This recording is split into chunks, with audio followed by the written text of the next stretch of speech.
Sundar Pichai quietly arrived at a grand tech summit in the beautiful Swiss Alps. It was an event attended by some of the richest and most powerful people in the world: tech billionaires, famous CEOs, top investors, and innovators. The weather outside was cold, but inside the summit hall the atmosphere was buzzing with excitement, money, and ego. Most guests came in with a certain style: expensive suits, luxury watches, loud laughter, and big talks were common. Many arrived in private jets with assistants carrying their bags. They walked into the summit with pride, knowing that people were watching them. But Sundar Pichai was different. He came in wearing a simple jacket and trousers, no luxury brand visible, no security, no team behind him. Just one man walking in quietly, carrying a small bag, and looking calm. Some people saw him and gave him a polite smile, but many didn't even notice. They were too busy talking to others who looked more powerful or important. A few people in the room recognized him right away. After all, he was the CEO of Google and Alphabet. That's a big deal. But even those who knew who he was had silent thoughts in their minds, thoughts they didn't say aloud. "He's too soft-spoken for a CEO," one man whispered to his colleague. "Does he really have the courage to lead a company like Google?" another one said behind a coffee mug. People smiled at him, but deep down they had doubts. In that room, where confidence was measured by how loud or bold you were, Sundar looked out of place. He didn't speak much. He didn't try to join every conversation. He simply stood in a corner, observing, listening. He watched how others behaved, how they talked big about their companies, how they showed off their ideas, and how they competed to get attention. To them, Sundar looked like the quiet guy in a classroom, the one who's smart but not noticed. And to some, that made him look weak. After all, they thought, leaders need to be loud, aggressive, and dominating. Sundar didn't match that image at all. He was calm, gentle, too polite. But here's what they didn't know. Sundar Pichai had been quietly proving people wrong his entire life. Born in Chennai, India, Sundar grew up in a modest home. He didn't have a computer growing up. In fact, his family didn't even have a telephone for many years. His father was an electrical engineer, and Sundar often watched him fix machines at home. He was curious, observant, and full of questions, but never loud. He topped his school, got into IIT Kharagpur, and then earned scholarships to Stanford and Wharton. Every step of the way, he had faced doubts. Can a middle-class Indian boy survive in Silicon Valley? Some had wondered. But he not only survived, he quietly rose through the ranks. And now, he was leading one of the most powerful tech companies in the world. Yet even here, in this room full of billionaires, people still judged him too early. They looked at his soft voice and humble style and thought he wasn't strong enough. But Sundar didn't try to prove anything to anyone. He had a quiet confidence, the kind that didn't need to shout. As the summit went on, people continued networking, laughing loudly and exchanging business cards. Sundar stayed calm, still observing. He attended panel discussions, listened to experts speak, and made small notes in a small notebook he carried. When people approached him, he spoke kindly, asked questions, and never made the conversation about himself. That made some people even more confused. One billionaire later said to a friend, "He's so quiet, it's hard to believe he's leading Google. He doesn't act like a power player." What he didn't understand was this: true power doesn't always announce itself. Sometimes it walks in quietly and changes everything without saying much. By the end of the first day, some guests started to get curious. They began noticing how others reacted around Sundar. Some Google engineers who had been invited to the summit treated him with deep respect. Young founders came up to him not to show off their ideas, but to seek advice. And Sundar, as always, listened carefully before speaking. That night at dinner, one investor sat next to him and asked, "Do You ever feel pressure, running such a huge company with so many eyes on you? Sundar smiled and replied, "It's not about pressure. It's about responsibility. And I've learned that listening often teaches more than speaking." The investor nodded, silently surprised. There was something different about this man. He wasn't just smart. He was grounded. He didn't need to impress anyone. He already knew who he was, but still, most of the room hadn't changed their minds. They still saw Sundar as the quiet tech guy. A good manager maybe, but not a visionary. Not someone who could take bold risks or lead in tough times. To them, leadership meant loud speeches, big gestures, and fearless talks. Sundar, they believed, was too soft for that. Little did they know, he was about to prove them completely wrong. But that would come later. For now, he remained the quiet observer in the corner. Calm, simple, and unnoticed by many. But those who had been watching closely, the ones who had actually listened, had already started to sense that this man was not just another CEO, he was something different, and that difference would soon shake the room. The grand hall was alive with powerful people, each eager to prove their worth and show their importance. The billionaires, CEOs, and top entrepreneurs were gathered in groups, talking loudly, sharing their latest successes, and debating the future of technology and business. They smiled, shook hands, and exchanged business cards with the ease of old friends. In this kind of room, confidence was the currency, and many showed off their wealth and influence like trophies. Sundar Pichai was still a quiet presence in the room, but this time he began to attract more attention. Not because he tried, but because people started noticing what he wasn't doing. He wasn't competing for loud applause or trying to dominate conversations. He wasn't the one boasting about the latest billion-dollar deal or the next big product. Instead, he was calm, composed, and listening. Some of the billionaires gave him cold glances, almost like a challenge. They had heard of Sundar, but many believed he was just an engineer who got lucky. Can a soft-spoken man really lead a company as huge as Google? Some wondered silently. They judged him based on his quiet style, thinking that real leadership meant being aggressive and outspoken. Conversations buzzed around the room.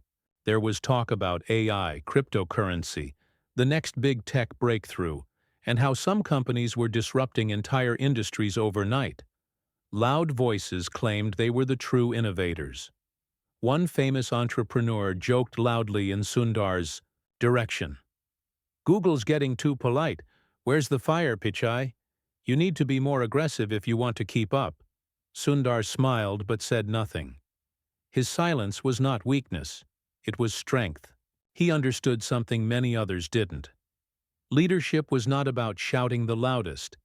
It was about listening the best and acting wisely. While others talked, he quietly observed their strategies, their mistakes, and their fears. He noticed the arrogance behind some of their words, the impatience of others, and the overconfidence that sometimes blinded them. Sundar had learned that real power came from understanding both people and technology deeply. Even in this competitive room, he showed genuine interest when people spoke, asking thoughtful questions that surprised them. Some billionaires didn't expect him to be so well-informed. Others realized that his knowledge went beyond engineering. It included business, ethics, and vision. But few admitted it openly. One particular moment stood out. A group of investors was debating the future of artificial intelligence. They argued loudly about profits and market dominance. Sundar joined the conversation, not by interrupting, but by calmly sharing his views on responsible AI development.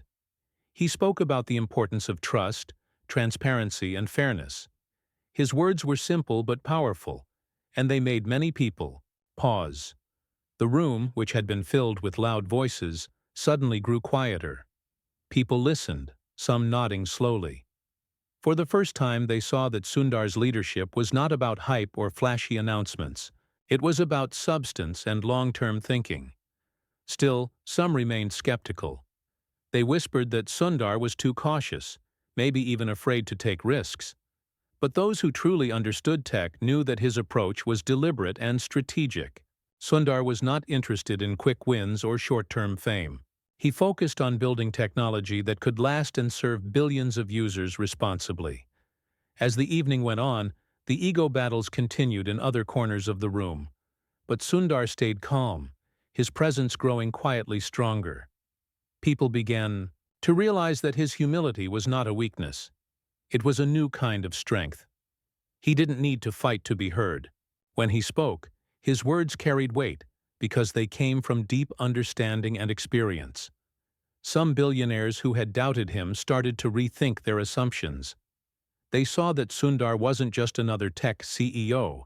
He was a leader, with a unique vision, one who balanced innovation with responsibility. By the end of the night, the atmosphere had shifted slightly. The loud, flashy confidence of the room had been softened by Sundar's calm clarity.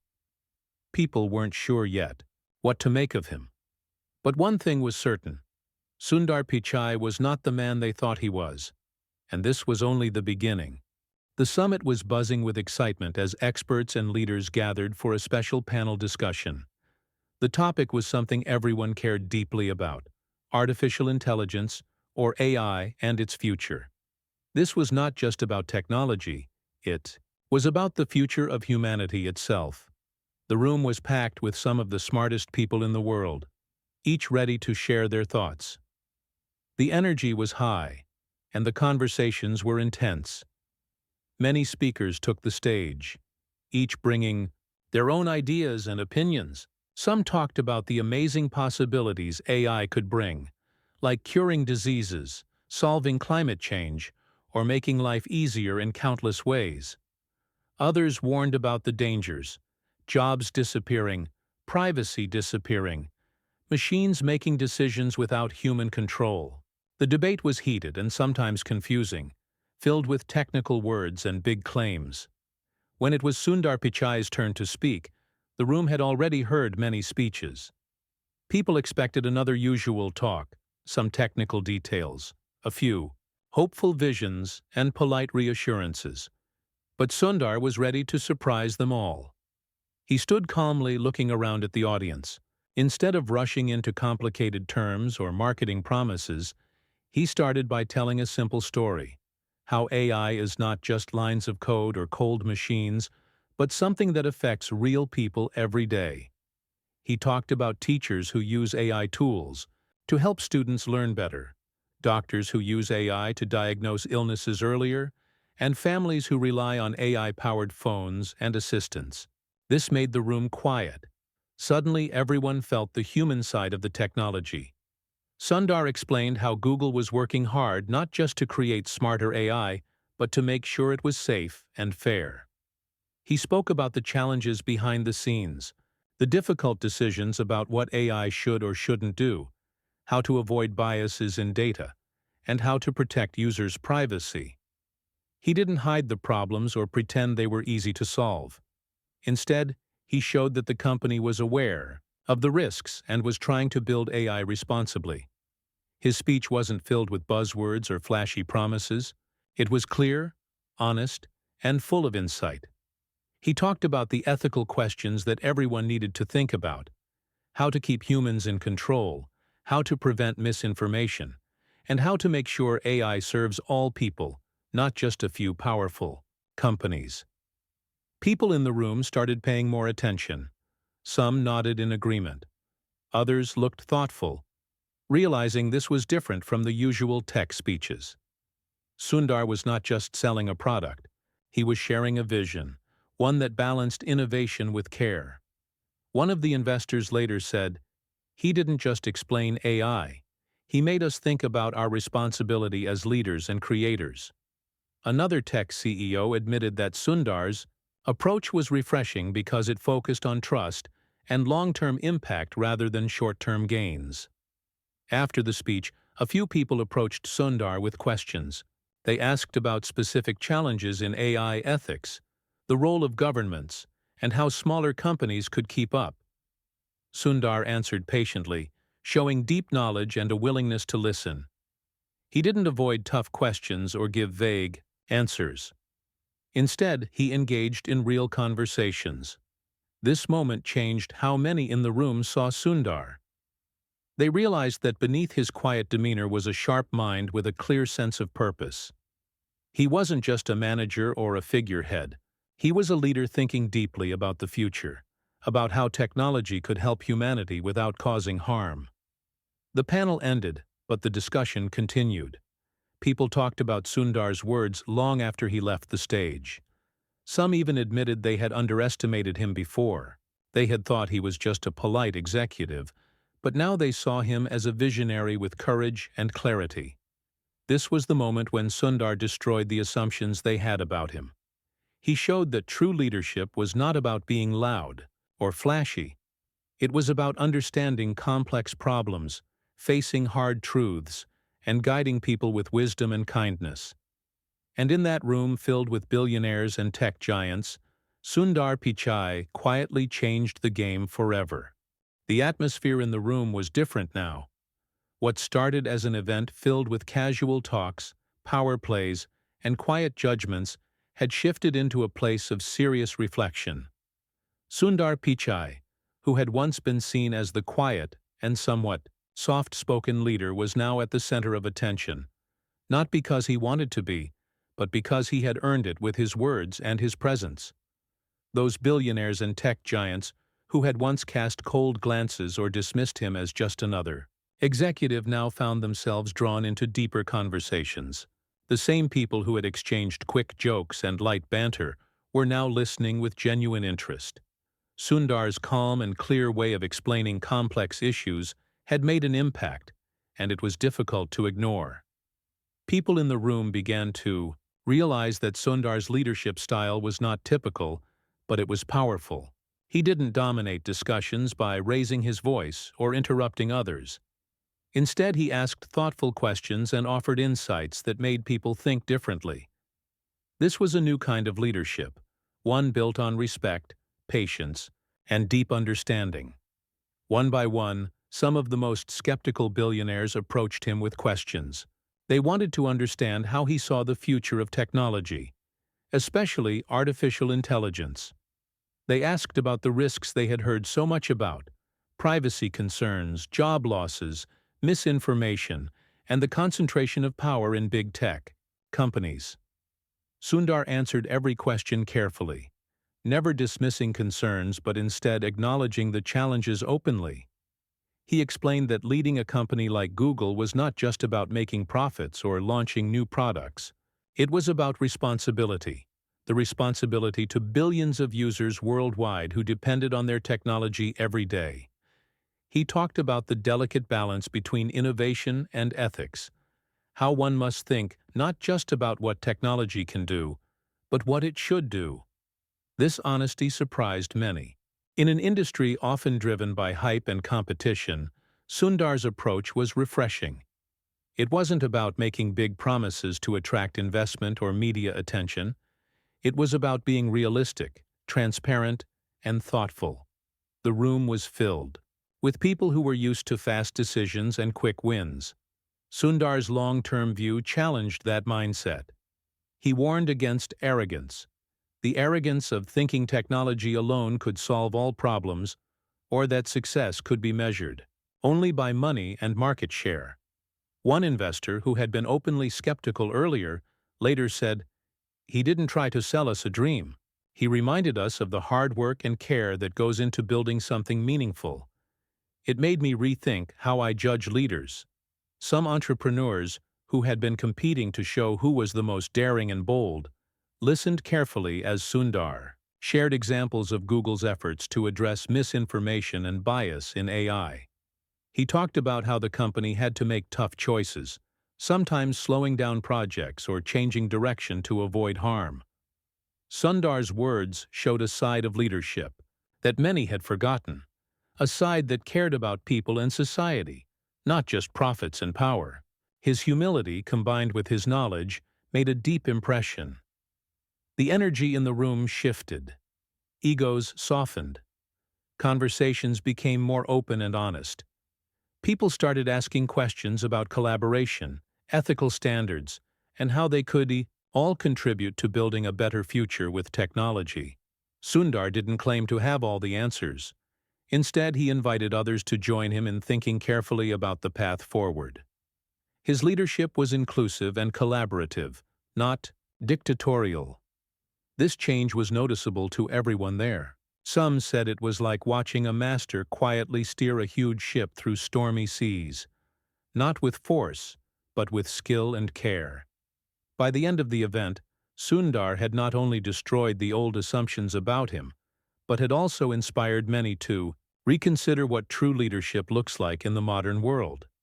He left the room not as the quiet man in the corner, but as a respected leader who had shown that strength could be found in calmness, wisdom, and kindness. The billionaires and tech giants would remember this day as the moment when Sundar Pichai quietly changed their view forever. The summit was drawing to a close. The grand hall, once filled with loud conversations and bold claims, was now quieter. People were still talking in small groups, sharing thoughts about what they had heard over the past few days. But one man had already left the room quietly: Sundar Pichai. His departure was as understated as his arrival had been. No fanfare, no crowds following him, just a calm, simple exit. But even in his silence, Sundar's presence lingered in the minds of many. The conversations that buzzed after his exit were filled with a new kind of respect and curiosity. A journalist caught up with Sundar as he was leaving the venue. The reporter, eager to capture the thoughts of the man who had so quietly upended everyone's assumptions, asked him a simple question. "How do you feel after today? You've impressed a room full of billionaires and tech giants. What's next?" Sundar smiled gently and replied, "I wasn't trying to impress anyone. I was just sharing what I believe in." This answer, simple and honest, revealed the core of who Sundar was. It was not about showmanship or proving others wrong. It was about living by his principles and quietly leading through example. Sundar understood that leadership was not about making noise or seeking applause. It was about responsibility, clarity, and kindness. Many of those billionaires and CEOs who had doubted him before were now thinking differently. They realized that Sundar's strength was in his calm confidence, his deep knowledge, and his ability to listen and understand. He didn't need to dominate the room because his ideas spoke for themselves. In the days following the summit, conversations about Sundar continued. Analysts wrote about his leadership style, praising how he combined vision with humility. Some investors reconsidered their strategies, inspired by Sundar's long-term approach to technology and ethics. Sundar's quiet exit symbolized something important. True leadership often doesn't need to be loud or aggressive. It can be subtle, thoughtful, and powerful in its own way. His example challenged the old ideas about what a leader should be. The summit had been full of big egos and grand ambitions, but Sundar's presence reminded everyone that greatness could come from humility. He showed that being a leader meant more than titles or wealth. It meant serving others, thinking deeply about the impact of your actions, and staying true to your values. For Sundar, this was just another step in a long journey. Leading a company like Google was a huge responsibility, and he was ready for it. But he knew that the real work wasn't about headlines or applause. It was about quietly making decisions every day that would shape the future for billions of people. His story at the summit became a quiet legend, a moment when one man walked into a room full of billionaires and changed their minds without raising his voice. It was a reminder that true leadership is about being right, clear, and kind. And sometimes, the strongest impact comes from the quietest people. As Sundar disappeared into the evening, the people left behind were left with a new understanding. They had seen that true power wasn't about being loud or flashy. It was about integrity, wisdom, and humility. And in that moment, Sundar Pichai quietly destroyed every assumption they had ever made about him.